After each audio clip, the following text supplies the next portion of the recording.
Cool. All right. Welcome to another hashtag Ask Jim. I think we're like 180. I've stopped counting of doing these, but we've done this for a long time now.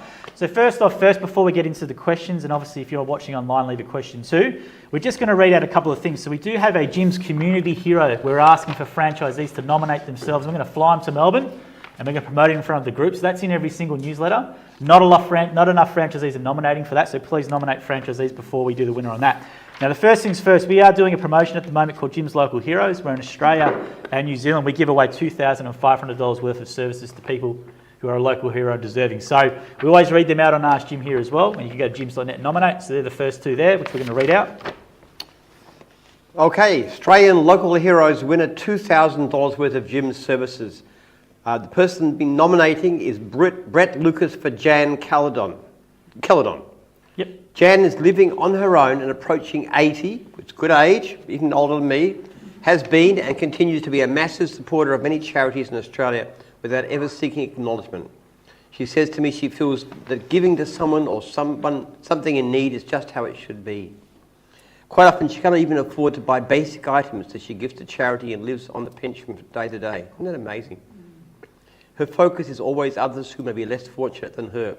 Recently she had a bad back, spending weeks in hospital, and now has knee issues, which means she is now struggling to mow her lawn and do basic work around her little yard. For her to win this would make life a little bit easier for her, and she would be horrified if she knew I was nominating her. Well, you did nominate, and congratulations to Jan as local hero. And then we've got one New Zealand one. I think it's amazing how many people are just doing so much in the community. They sacrifice so much when they have so little. Isn't that incredible? New Zealand local hero winner, $500 worth of Jim's services. Winner is Kathy and Alan Tu. I don't know how you pronounce that. T-U-U. Any Kiwis around here? Nominated by Sarah Ford. Kathy has recently been diagnosed with lung cancer and she has to have an operation on her lungs soon for the cancer. At the same time, Kathy was diagnosed with MS. Kathy and Alay are very proactive committee members of the Christchurch Kidney Society, helping with events and fundraisers. Kathy also volunteers in the office when needed. The Society also has a camper van for patients to use, and Kathy and Alay clean it from top to bottom after every use. Alay has also received a kidney transplant and lives life to the fullest. They love spending time with friends and family. They really deserve something nice to look forward to. So $500 worth of Jim's services. There you go. So we give them away each week. Isn't that wonderful? Yeah. Some really good ones as well. So all you need to do to nominate someone is basically go to jims.net or jims.co.nz. Give us a bit of a detail like those ones as well. Don't just say he is good or something like that. Some people do. Give us a bit of story about him and we can be in touch. We do this every week. It's a really nice phone call to make as well and people are really appreciative of it too as well. Cool. All right, let's get into it. So first question, who wants to come up to the microphone? Say your name and your division and where you're from. Hi guys, good evening everyone. Hope you all had a good evening. I'm Vic, I'm from Perth and I'm just joining the blinds cleaning and repairs divisions. Just a funny questions before we start so that we all can have a laugh at it at the same time. James, would you mind to tell us how many girlfriends you had in the past and if you have any at the moment as well? That's an original question. We know apart from the one wife. Well, actually, Vic, I had 4 wives, so that's a... So I guess they started off with girlfriends. Not a lot. How do you manage with 4 wives? I'm struggling with one. I have to say, we're only allowed one at a time in this country. So I have to get ready for one wife to get sick of me and dump me before I can actually go looking for the next one. Thanks, Jim. But 23 years with my current wife, so that's all working pretty well so far. I hope she's put up with me for duration. I had a few beforehand, but I just like to find one woman and stick to her. I think we all have a story to tell about it. Very good question to start off that one. Very good. I like that one. Yeah, we never had the girlfriend's question before. Never had that one. Never had that. That's an original That's the first one. Very cheeky. Very brave, that one. Go for it. Good evening, my name's Luke. I'm from Brisbane and starting with the Mowing division. Thank you very much for letting us have time to chat with you today. I'm interested to know if there was a particular book or reading material that changed the trajectory of your life, and what are you reading now? If you looked at any one book that's changed the trajectory of my life, it'd be the Bible. Because when I became a Christian at 28, that actually changed my life in a way that was very dramatic and has influenced everything that's happened ever since then. But apart from that, actually, I read a lot, or listen to talking books, probably on average about 2 per week. At the moment I'm listening to one which is about, for the second time as a matter of fact, it's called The Righteous Mind by Jonathan Haidt, H-A-I-D-T. And it's the second time I've listened to it. I really like but social psychology and the way people think. Read a lot of history, a lot of economics. I've just finished a book about the history of money. I read quite a lot of books. I read a lot of books on health and happiness. If anybody's interested, if you go to the website jimpenman.com.au, jimpenman.com.au, you can actually see a link there, and we've got book recommendations, so we put them all in there. They're all my book recommendations there. There's about there's a lot. There's about 60 books on there, my favourite books with what they're about roughly. And I also send out a newsletter once every month, which actually puts all my latest recommendations on. So, yeah. Sign up for that via the website. So it's your personal one. It's separate to the Jim's one. It's got everything in there as well. So there's a whole bunch of stuff besides. I really believe in reading. Yeah. I think if you're constantly bombarding your mind with new ideas and new thoughts, there's a lot of fantastic books about business around. It's a great way to keep your mind young and active and learning new stuff. If I like a book enough, I actually order several copies and give them to my staff. Like I just gave... the Fog one, BJ Fog. Tiny Habits too, which actually he made a lot better use of than I did. True, yes. Some really good changes out of it, which is a way to change your habits. Another one's called Atomic Habits. There's a lot of really amazing books around. There really are. So have a look at that list. Thank you so much. How many audio books do you listen to roughly a week, Jim, just out of interest for people? I would either listen to or read, on average, about 2 books a week, I think. 2 books a week, yeah. There you go, which is a lot. But I do that when I'm driving, or I'm working on my farm, or I'm exercising. I just listen. I might go for a walk and listen to a talking book. In the car as well? You might all the time, yeah. There you go. Very nice to meet you, Jim. Jason from Mowing in Gippsland, Victoria. Just want to ask if you've got any of your original old mowers or tools or something in a shed somewhere that you have, like the old favourites or something that you've ever used? No, I never was sentimental about my mowers when they stopped. I never looked after them very well. I just used to wear them out and then trash them and chuck them away. Because if you kept all my old mowers, it'd fill a 3-story apartment. Seriously. I just thought you might have had one that you, from the very start, that you still, that was your very first or your loved one. Or... Never even thought about such a thing. Okay. Look, everyone I thought was this little mowing ground that I was doing as a student would ever turn out to be anything like Jim's. If you had some sense of what might happen, I would have thought differently. But I did not expect this, I can tell you. I just thought, gardening was a better way to get a bit of student income. Even when I started full time, I just never thought of it as anything that could turn out to be anything big. It just surprised me. Nothing sentimental about the mowers, but probably worth a bit if someone knew if it actually was linked to him. We've got one of the brochures, one of the leaflets. Yeah, we've got a heap of that I used stuff. to put out Yeah. before I had a franchise, I think. We do. With your original photo from like early 90s or something you said? One of your first flyers. That flyer we showed. Couldn't have been the 80s. I think it's like $7 rubbish removal or something like that. It's Probably in the 80s, Yeah. because the franchise launched in 89. Yeah, I recommend if you follow Jim's Instagram and stuff, we have a lot of his history on there, so you can see all the photos and flyers and stuff like that as well, which we do put on there as well, which is a good thing to check out. We've got another question for Jim. Come up and ask one. It works if you come up and ask. Anything you like. Even though I've got them all written down here, it works way better if you ask them up there. Hi, You get a prize. Bruce from Lawn Mowing in the Sunshine Coast. I've got to say, one of my biggest disappointments is finding out that Jim hasn't got a beard and a bush hat. What happened? Well, speak for yourself. You haven't got a beard. You do know, you haven't read the fine print of the contract, have you? You have to grow a beard when you become a franchisee. Now, I know that causes problems. Some of the women really object to that, but it's there, it's in the manual, you read it. Okay.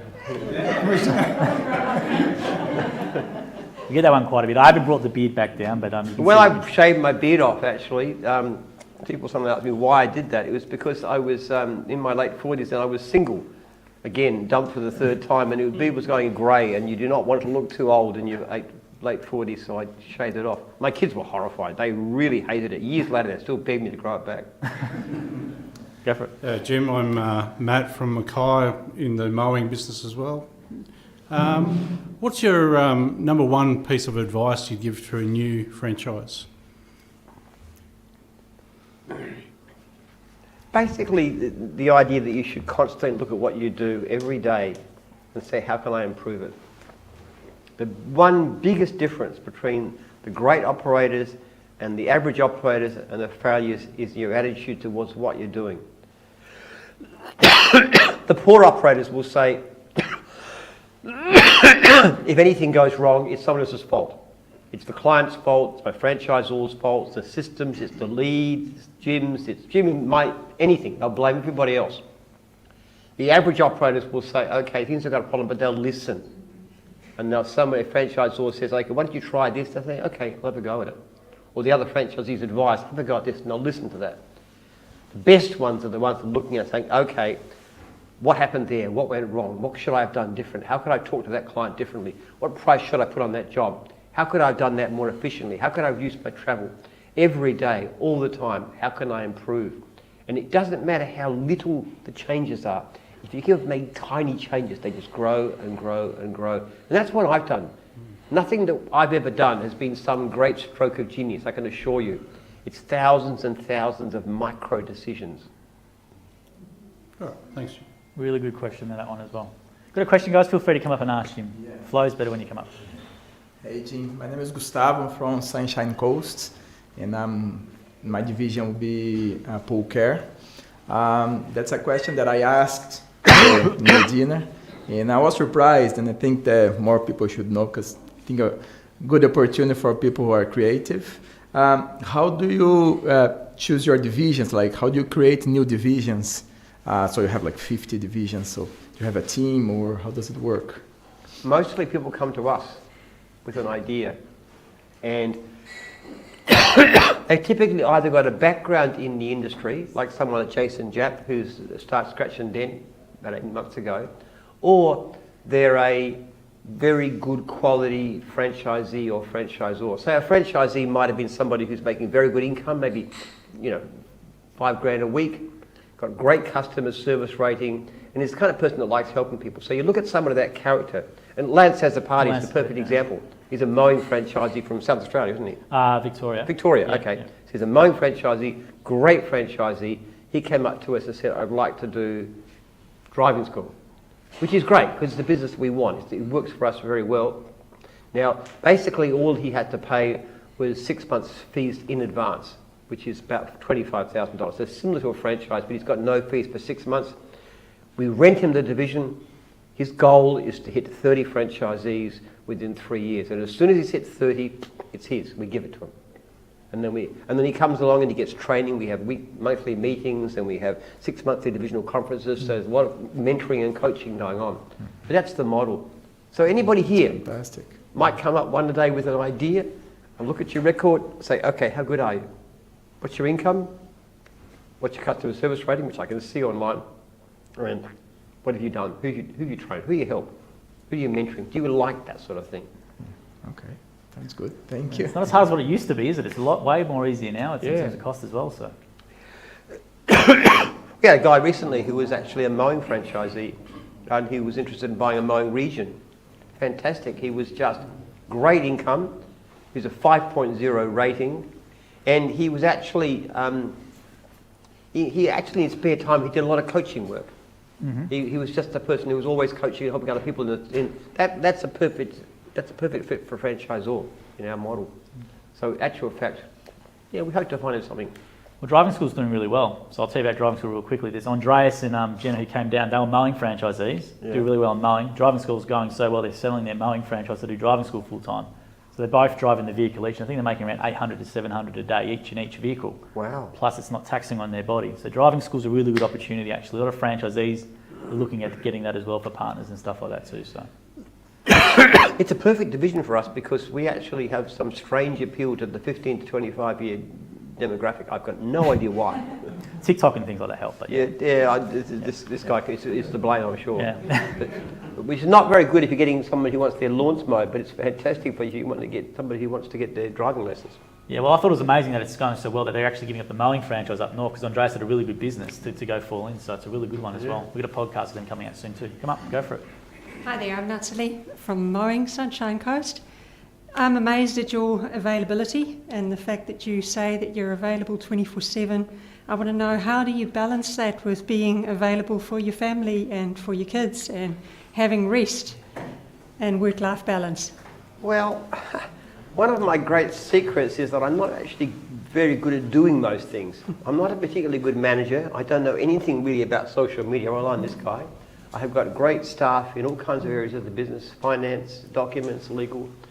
I tend to wander around a lot just pushing people, don't I? You do, yes. Okay, why haven't we done this? Why isn't that working? What are you going to do about this? How are we going to get that done by when? What is your plans for this? Why isn't that work? So it's kind of a very easy job in a way. I'm just like a big bully. So delegation? Yeah. I mean, one of the things is, if you're good at doing everything, and some people are, they tend to want to do everything, but if you're not good at doing anything much at all, you've got to find people to do it. So it's actual fact, it's interesting, when they look at people at university who go on to success, it's not usually the top students that do the best. They're the ones that go on and become very specialist as lawyers and financiers and physicists and stuff. It's the more average people who aren't quite so capable, who actually, hey, I'm not the most brilliant, so let's find who else is. Yeah, thank you. Thanks. Jim's doesn't take days off. Christmas, you'll do emails, you do, if you're someone I regarding. like it too, actually. I find the toughest time of the year is Christmas and New Year. Everything shuts down. Really do. I love training. It's been real fun. I've been having dinner and lunch with some people like these people over here too. We're all Christians together. It was really great to have that conversation. And then we're talking at dinner time about different things. I love mixing with my franchisees, and I love hearing about things. I ring my veterans and I talk to them. What are they doing? How are they going? What were they doing? Always trying to get more information. The biggest problem I've got is not so much getting overloaded, is that people don't ring me often enough. I had one person who rang me, no, seriously, there was one person who contacted me about an issue, and it's about a franchise that was should have been suspended, and it wasn't. And and they just had money taken out of their account for the previous month's fees. Now, when I saw that, as soon as they contacted me, I actually arranged to suspend them, and I told the franchisor they were being unreasonable. They clearly weren't able to work, so I suspended them, but I only could suspend them from the beginning of the month. I couldn't do anything about the fees that they'd already been charged for that month. So I said, if you'd contacted me a week ago, you wouldn't have to pay those fees, because then we could have arranged it. So it's kind of like, in a way, my biggest problem, people don't ring me enough. I know that sounds bizarre, doesn't it? But it's true. But I do have contact with multiple franchisees every day, but it's not a burden. It's actually beneficial. It's actually people telling me sometimes they're doing really well. I love those stories. Yep. When I write you guys a 1 month letter, you're all going to reply, aren't you? I'll be really hurt and upset if you don't. And tell me how you're going. And I want to know. And most of you will be doing well, but some of you may have some struggles. I want to know what's going on. I pick up things. I say, well, what about giving you cross-divisional work? Or, you're not set up very well here. Why is this happening? Or we could do this for you. There's all kinds of things. I just love to be able to help. Well, I'll give you an example. So I interviewed a franchisee called Grant Osborne's been with for 25 years, and he gave me a story on the podcast. He said, I think it was Boxing Day or something, he had a problem with his Walker mower. And he couldn't get into anything from Walker, so he called you. You answered on Boxing Day. Then you called you knew the CEO, president or something of Walker Mowers in America. You called him, gave him a bit of a blast, and then the next minute this guy's getting sorted down here. So I thought that was quite I don't remember that. Yeah, I know you don't remember that, but he told me that story quite fondly, and I thought it was a good example of how you go, you help franchisees when they need supplies and things like that. Yeah, I push people. So if there's any problems with staff, for example, somebody comes to me. Another kind of typical problem is you've got somebody who's ready to start. They've had the contract for 2 weeks, and there needs to be a change to the contract. Now the trouble with that is if you change the contract, you've got to have them wait for 2 more weeks. But that's somebody with no income for 2 weeks. So if they've got enough sense to contact me, I simply go to documents and I say, it's okay, put the new contract out. In the meantime, put them on FMS, start them. I don't care whether they're not legally franchisees. I want them to make an income from today. So I can do that kind of stuff because I can override all the rules. No, I won't get the contract signed within 2 weeks because that's illegal. But there's no reason I can't start you on the system and start giving you work. And frankly, if in 2 weeks you decide it's not for you, well, that's jolly good to find out now. And there's also times when you have a franchisee on the phone about something and you put them on speakerphone and walk to the person's desk with the franchisee. I go to Yadrin and say, okay, can you explain this, Yadrin? Yeah, right on the spot. Yeah, and get it sorted out. It's very... so actually what that means is staff tend to be fairly, and also franchisors tend to be fairly... they don't want to upset me, I guess. No, they don't want to upset you at all. It's good. It's very important. Actually, I think it's one of the best things any boss can ever do is to be in touch with the people that matter the most, which in our case is franchisees. Staff matter too a lot as well. Customers matter, but franchisees are the number one. And I want to know what's going wrong and what we can do about it and how we can change it. And there's lots of stuff that you can do when you understand. And people lose contact. I remember once a problem with Greenacres. They had a ironing division, and it was a pure Ponzi scheme. And what they were doing was the guy who ran the ironing division, using the Greenacres name, would go and take the money, and they would get clothes for the Salvation Army, and they'd use the money that was paid to pay them for doing it. Total Ponzi scheme. But because the franchisees didn't know the owner of Greenacres, they didn't find out about it for a long time, and terrible damage was done. But it wouldn't happen in gyms because everybody knows me. And somebody starts to see this, I'll immediately jump on it and say, okay, what's going on? What's happening here? Investigate it. Yep, sort it out. Got any questions, guys? Feel free to come up. Yep, go for it. Friends from the Philippines. Yeah. Hi, Jim. My name is Chris. I'm from Tasmania, and my division is cleaning division. I see you as a perfect gym, you know, like cleaning and all that stuff. And you see me as a what? No, I see you as perfect gym, like what? Yeah. I don't know how to describe it. Yeah. You want to have a talk to my wife. She will quickly. No, just regarding with work, Jim. Food or even close to perfect. So just regarding with work, I've already asked. The better you know me, the less in awe of me you are. I assure you. But I've already asked this question. I just want them as well to know, you know, them as. Yeah, my question is, Jim, have you ever had a complaint about the job you did back then, and how did you handle it? I can't ever remember having any client who was... the worst one. Yeah. I just can't remember. I was so fanatically meticulous about the jobs that I did. Yeah. I just kept on... No, actually, I'll tell you what. I do remember one time when I was 8 years old. It's in the book, actually. Yeah. I was doing some work for our neighbour across the back fence to Mr. Tapley. And I used to rake his driveway. And one time the driveway didn't raking, so he got me to take some rubbish from the one part of the yard to the incinerator, which used to burn things off in those days. And on the way, I dropped some along the path. And he just looked at me in a sort of fairly sad voice, and he said, if you're going to do it like that, I might as well do it myself. Yeah. So, 8 years old. Yeah. One of the greatest lessons of my life. So that's what I can remember. All right, thank you. I can't honestly remember too much since then. I was very, very... It's been perfect since then. Yeah, thank you. Thank you. I like the saying from the Bible, if we say we have no sin, we deceive ourselves, and the truth is not in us. But if we confess our sins to God, He is faithful and just to forgive us our sins and cleanse us from all unrighteousness. We're not perfect, ever. Just forgive Him.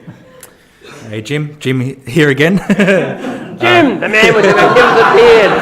I've got a beard, so... You just need the hat. Put the hat on. Can I ask the question? Here we go. Wow, the man. My question is, has there ever been a division that sort of didn't work out, but you were so excited by, maybe still excites you, and you're sort of disappointed that it didn't work out, maybe? Well, probably driving school, actually. We did try driving school some years in the past, yeah, a couple of times, yeah. In the past. Yeah. The guy behind it just wasn't up to it. It wasn't the division itself. It was clearly a good division for us, but he just... Most of the reason that a division succeeds or fails is because of the person driving it. Some divisions just don't work. We tried beauty, for example. We couldn't find enough work, but that's very rare. Almost always it's the founder. And that's why our current system, you don't need a lot of money. I just need the right person.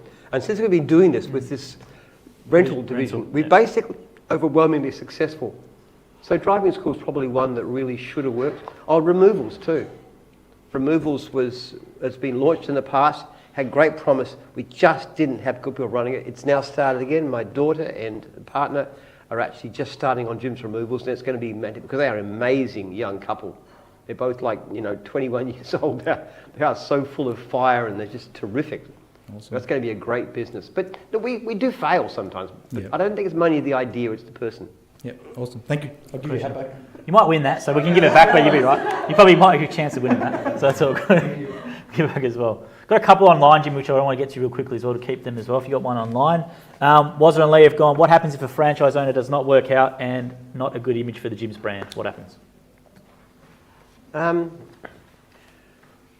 Well, we don't decide that quickly.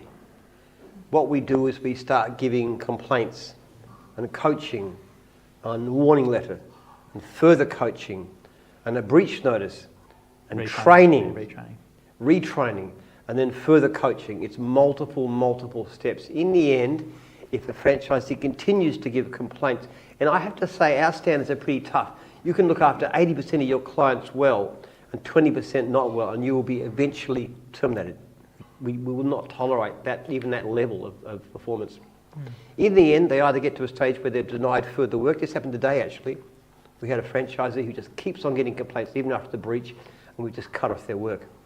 And the franchisor said, what do we do? And I said, well, look, just take them off work. If they can survive without complaints for 6 months, we may give them another try. Another one here online real quickly from... It's very sad.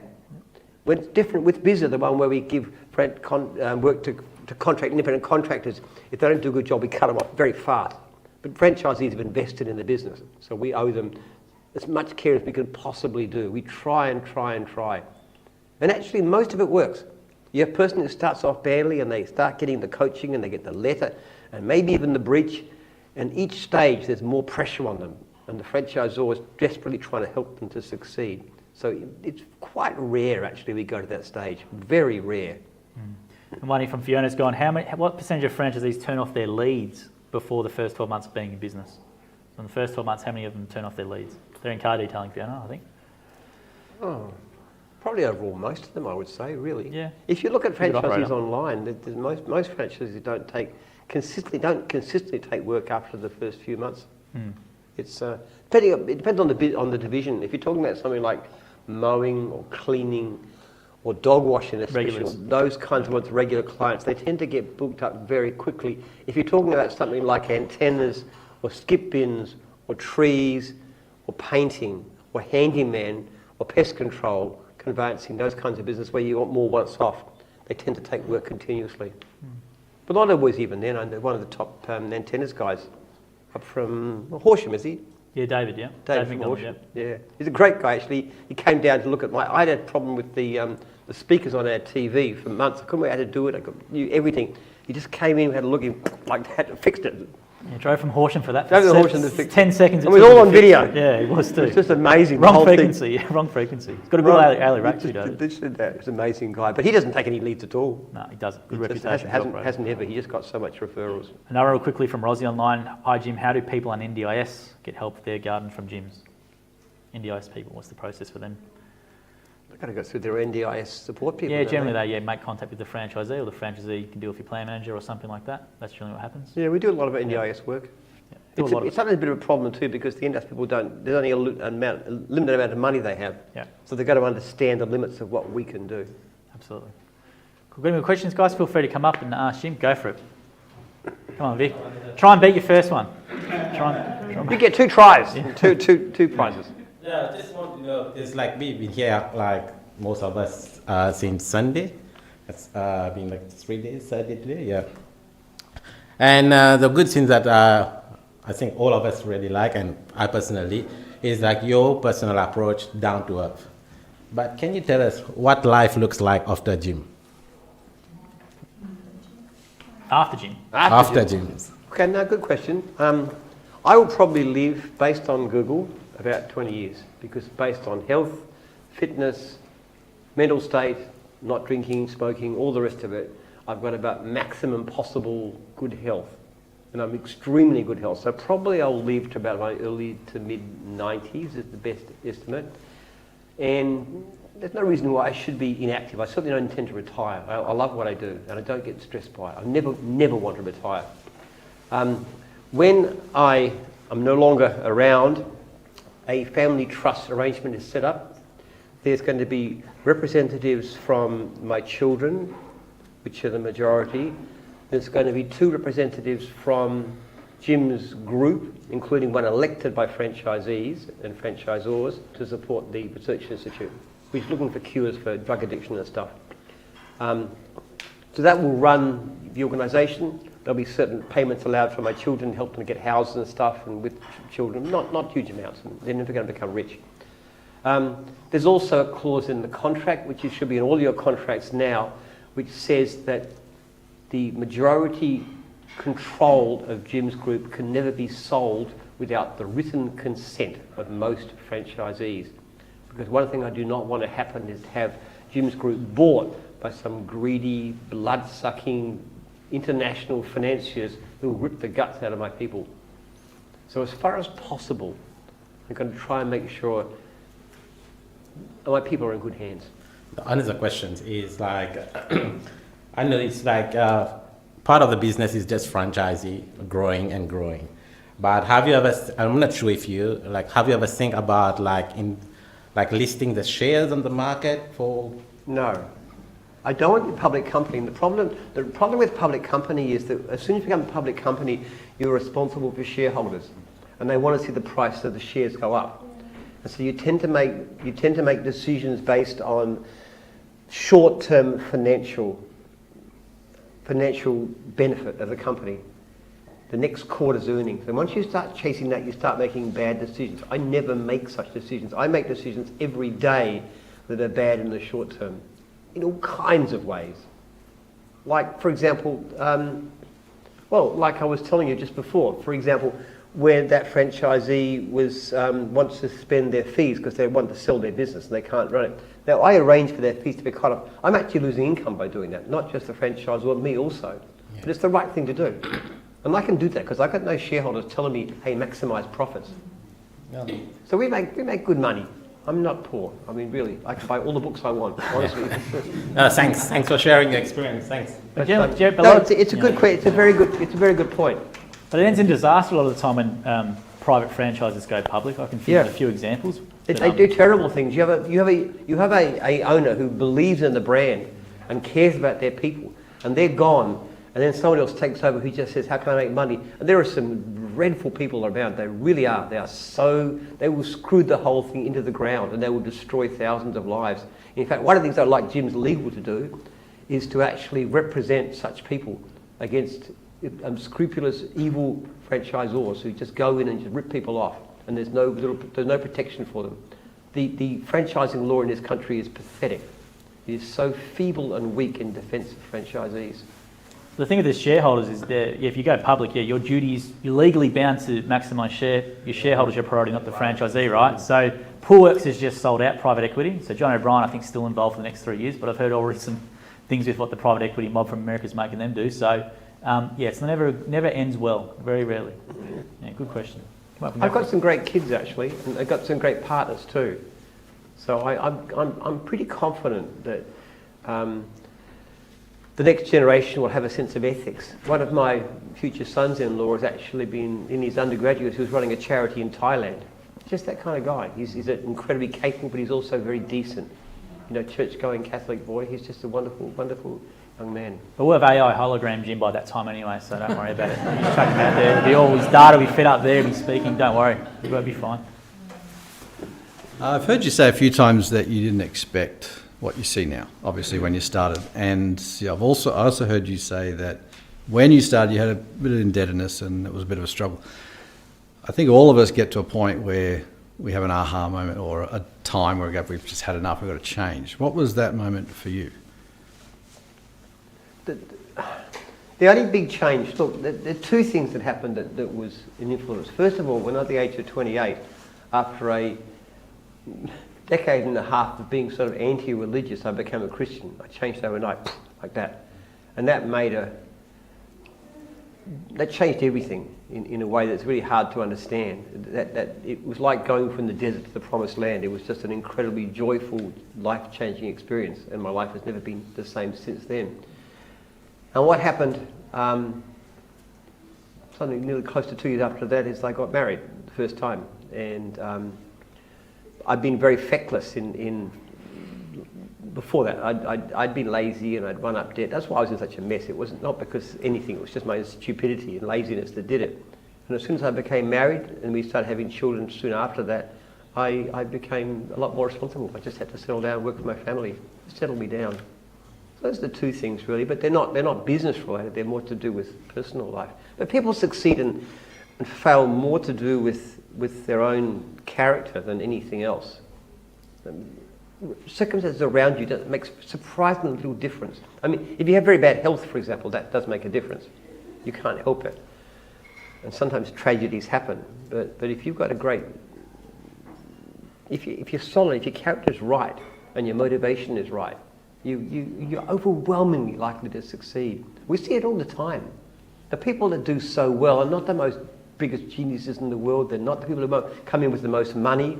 They're certainly not those with the most education. That's pretty irrelevant. The people have just got a great character. And I wouldn't say I've got a great character. I've got a pretty lousy character in some ways, but obviously some things I can do right. So we're not going to see Jim's church. Jim's church, the Church of Jim or something like that. Yeah. I like my church. I don't think I'd be a good pastor. They've asked me to preach a few sermons sometimes. I get very freaked out, but I'll never do it again. I just don't think... I don't feel good enough, frankly. I just don't feel worthy of doing such a thing. Good question. Got a question, guys? Feel free to come up and ask him on the mic. Got a bit of time? Anyone got some? Just come up and ask him anything you like. Just come up. Even I've got your questions here. Go on there. You get a prize. It's simple. We got bribery here. Some nice bribes here. Yeah.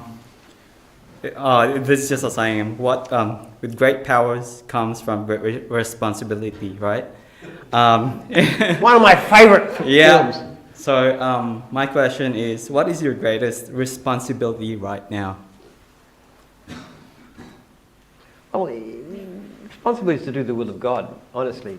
Work out what God wants you to do with your life and then pursue that. My first overwhelming responsibility is my research program, which is something I developed doing a PhD back in the 70s, early 80s. Come up with an idea of looking at society that suggested that you could change things for the better with basic scientific research, using what we now know as being epigenetics and so forth, which is something that I've been working on, and most of the profits of my business go into that. I give away, 80% of my income to this particular thing. And beyond that, my responsibility is to my franchisees, very clearly. It's a moral mission for me and to my family. Those are the three things that matter the most. But it's all responsibility to God. It's like my favourite passage in the Bible is the parable of the talents. And Jesus talks about people who are given certain, and that's where the word talent comes from. Man's given 5 talents because he's most capable, and then another one gets 2 talents, another gets 1 talent. And they're judged according to what they do with what God has given them. And we're not all that capable. Some of us are, less capable than others, let's face. But the responsibility is not to be the best or to be the richest or the most famous, just to do the best with what we've been given, what we've got, and we use whatever we've got in the service of God. Yeah. Thank you, Jim. Do you want to tell people about the new book you're working on, maybe? Because I think it's quite interesting. The new book you're working on. There's a couple actually, but... Yes, there's a few. Yeah, there's a few. We're looking, I'm doing a book on the collapsing birth rate. Around the world, the birth rate is falling catastrophically. It's like, in many countries, it's down to about half of... You need to be about 2 per women, 1 children per woman to reach, just to maintain population. In Australia, we're down to about 1.7 or 1.6, something like that.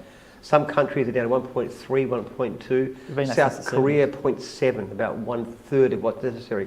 So what's happening is this incredible drop in fertility, and it keeps on going down.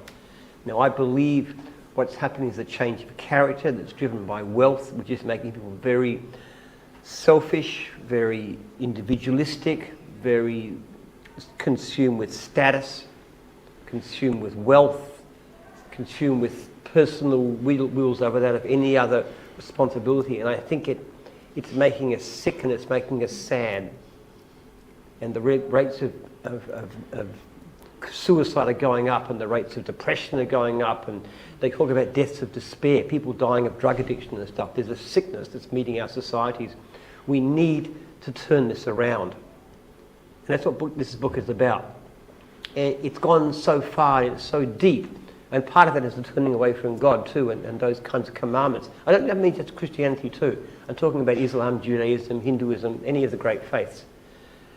And what I'm looking at is developing a treatment that tries to reverse some of these changes to help people to become better and happier people, and to want to have children again. Because look, I tell you what, I've got 10 kids, and that is a huge part of my life's whole purpose.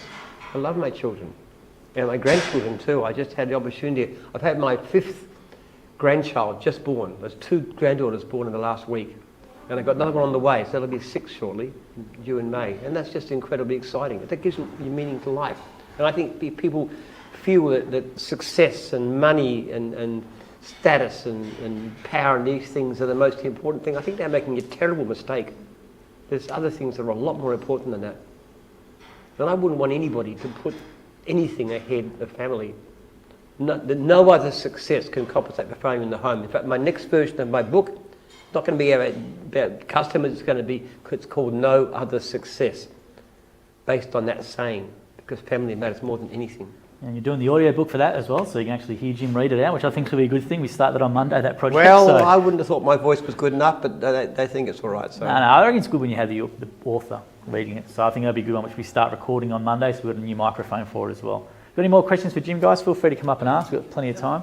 Hi, Jim. Good evening, everyone. I'm Sunil from Canberra. I'm in a cleaning department. Quick question. As you mentioned, you can overrule any rules. If I could ask, for one day, could I be Jim? What are the chances?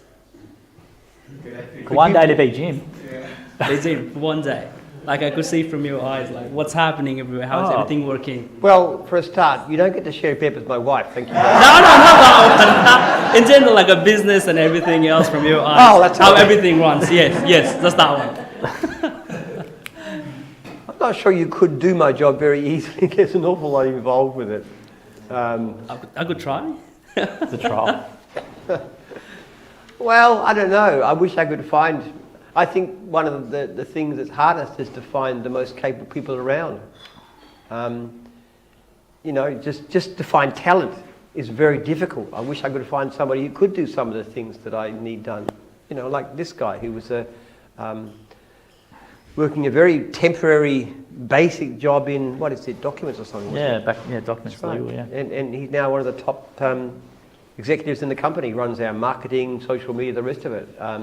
Rocky, who was originally in from the handyman division, who's now my COO. There are lots of people. People have been very successful. So, as to doing my job right now, I think you'd find it difficult. Okay. But you never know. Down the track of it, you might end up working for me. Where do you live? Canberra. Bit far to commute. Yeah. You can actually see a video of Jim. We got Day in the Life with Jim online. It goes for 45 minutes. We actually rock up to his door. He's in the dressing gown to the end of the night.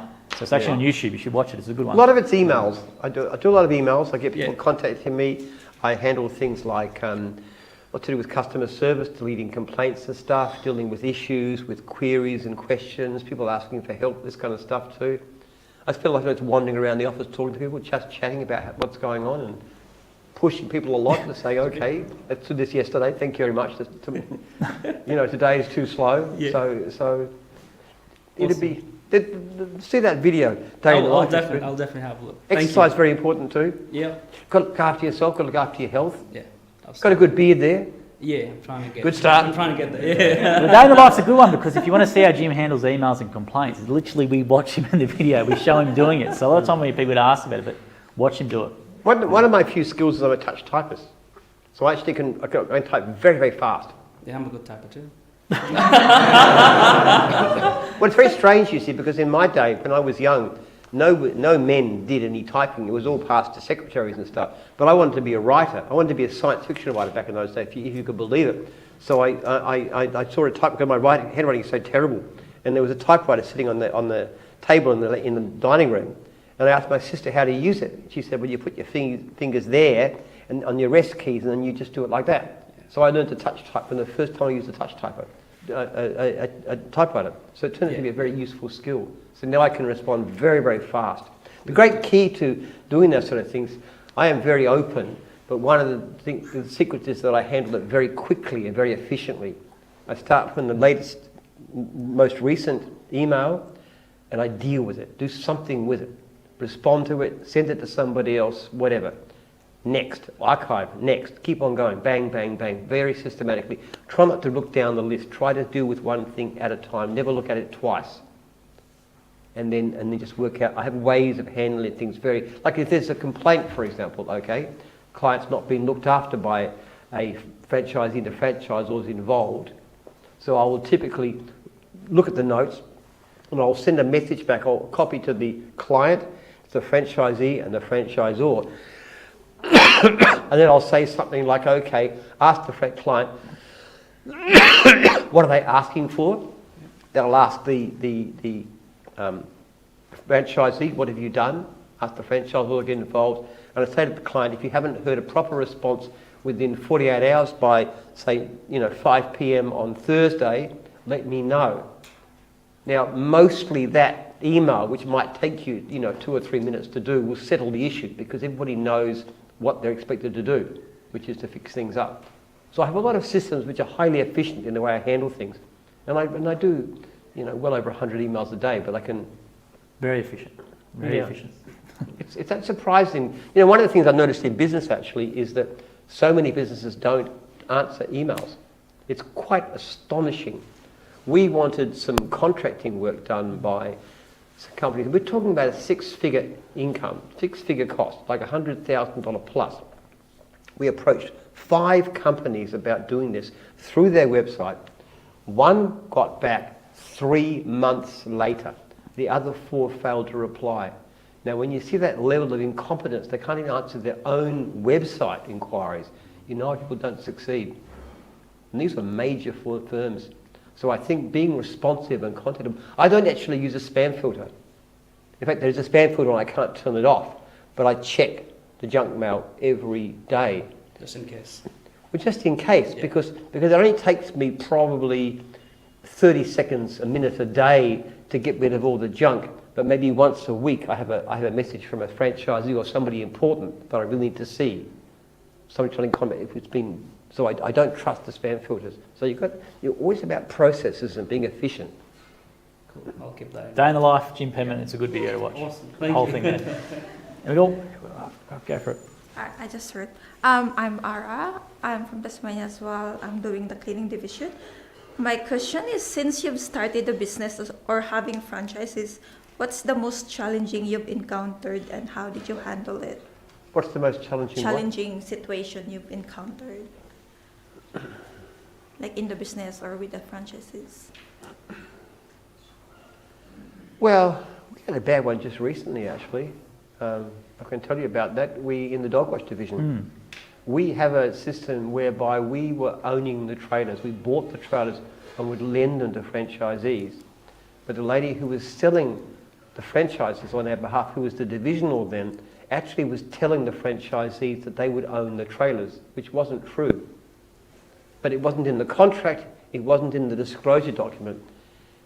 But we started to get rumours about this and she denied it, that she was saying it. And then we heard so many stories, the same thing, that we had to admit that it was the truth. Now I went to my legal people and said to them what's the story. And they said, legally you're not responsible because you do have it in the disclosure, you do have it in the contract, it's very clear. But I said, we are morally responsible because we didn't pick up on this thing early enough. We didn't find out. We listened to her denials and we didn't do it. So we had to make a offer. And we said to the franchisees who were in this position, which was quite a few, well over 100, we'll make a deal with you. You can either except that we own the trailer, in which case we'll give you 6 months for no fees. Plus, if you sell your franchise, we won't charge any resale fee. So this is the value probably worth, $9,000-$10,000. And that settles the issue. And if you want the trailer, then you pay us $5,000 to waive return of trade, plus the money we spent on looking after what's now your trailer, and then we'll sign it across to you. So we had to make that decision, which was very hard. It's going to cost us a lot of money and a lot of franchisees, but sometimes you just have to do it. So that's probably one of the toughest things we've ever been through. And it did result in some bad media too, which is unfortunate. But yeah, these things happen, and sometimes you just got to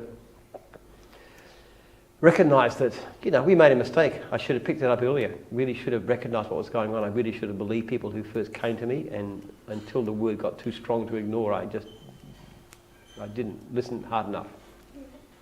Well, we've done a bit of video content around it, and people appreciate that, watch that, and have come in based on that as well. So we've tried to be transparent about it, like we always have. So yeah, you've dealt with it head on. Most people very, hide. Very clearly said we should have picked it up earlier. The lady in Vernon is no longer part of Dogwash. We bought her out. We paid her out. So we just can't have that continuing. No, but we made that, the big episode, nice 60-minute thing where we went through literally all the stories and stuff one by one and attacked it as well, which I think is really important for people to know that we do as well. Yeah. So things do go wrong, actually. I think, again, it's the importance of listening to your people, finding out the problems and hearing early enough, and just doing enough to make sure that, we do the right thing by people. Mm. Next, anyone got any other questions for Jim? Feel free to come up and just ask and go for it. Yeah. You're Brazilian as well? Yeah, Brazil? Where are you from in Brazil? São Paulo. São Paulo. São Paulo, yeah. Well, we're talking about business, about religion, but how is Jim on holidays? Like, where do you go for holidays? Do we see you like in speedos, getting some waves, or where do you go for holidays? Well, I don't like holidays, to be honest. Yeah. I have to take a holiday between Christmas and New Year because everything breaks down. If it didn't, I'd be very happy to do it 52 weeks a year. Okay. But just take a day of rest off. That's all I need once a week.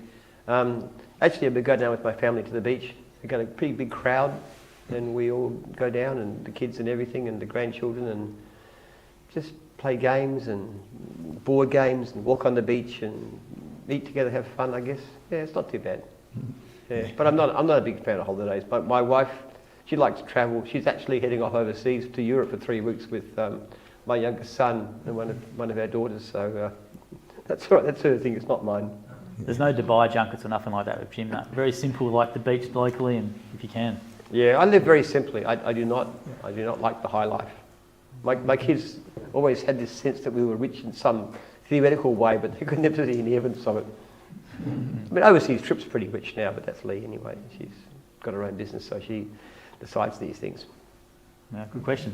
Go on online real quickly. Thomas Hanson's gone, "Hi Jim, have you ever thought about starting a Jim's recruitment agency to supply your franchisees with reliable casual workers?" I don't know. It's an idea. Well, they need it.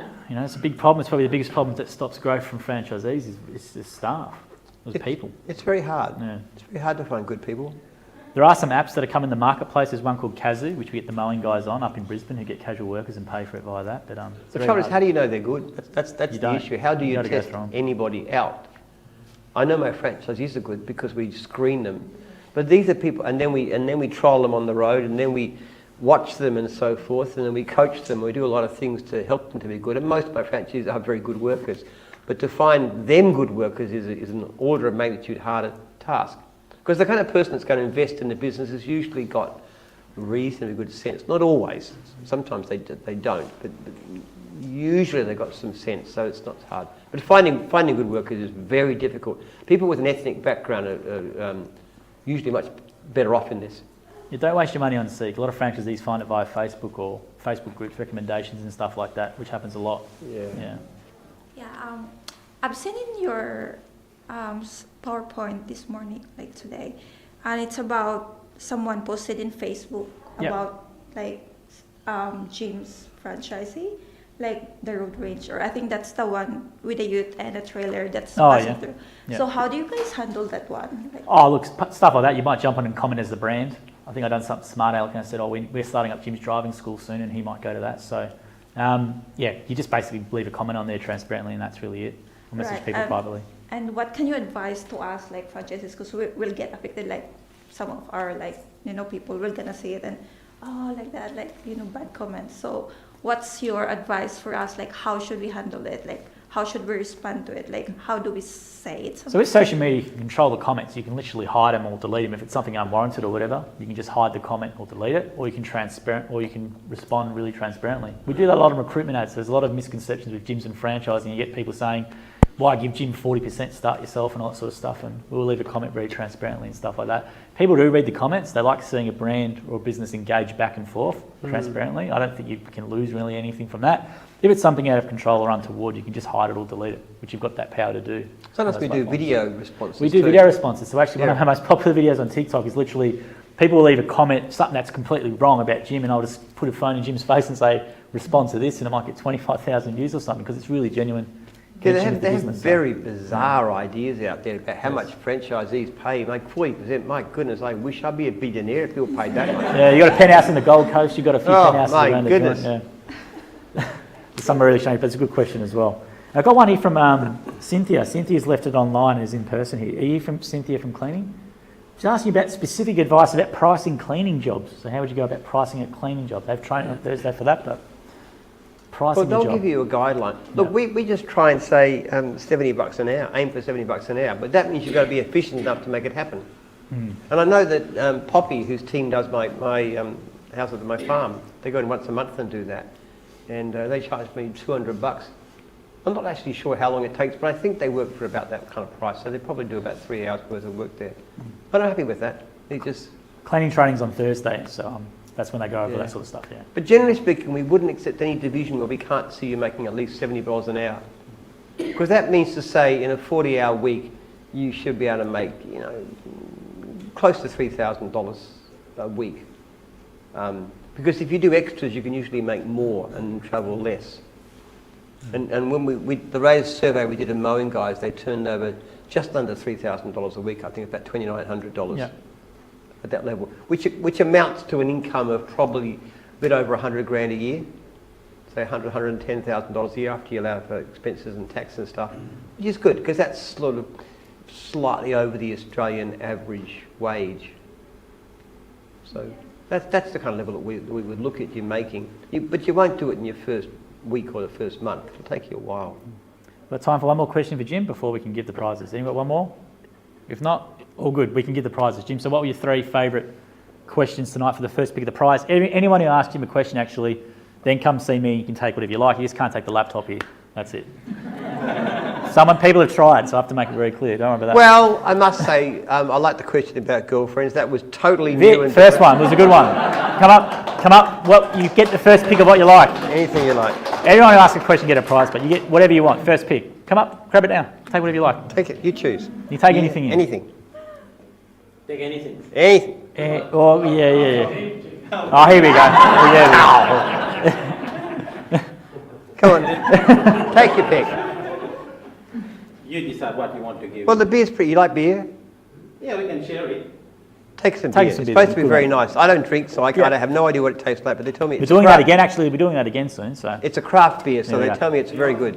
What was the next question there, Jim? Thanks, Jim. The one about books, I thought. Who said that about the book? Book question, audio Yeah, the books. book Come up and grab whatever you like. That was a good question. It really is. Anything you like. And what was the other one, Jim? Well, I have to say, I don't know about the question, but I reckon a guy called Jim with a beard really deserves to get a prize. Righto, Come Jim. up here, Jim. What would you like? Thank you. Take anything you like. Now, if you did ask me a question, please come out. You can come up and take anything you like as well. So. Yeah, you can. Absolutely. It's everything, yeah. There you are. Thanks, guys. Cool, All appreciate right. it. Okay. So if you come up, grab something as well. If we don't have enough here, I'll get it for you tomorrow as well. Now, I will say this. There's a massive rush for photos with Jim on Wednesday. Everyone rushes to the dark room. So if you want to get a photo now, give me your phone. Do it over here. It's a lot better as well. But got a good light. Yeah. Well, thank you very much for your attention tonight. Well, come and get your good prizes, luck with everybody the who rest asked of a your question. training experience.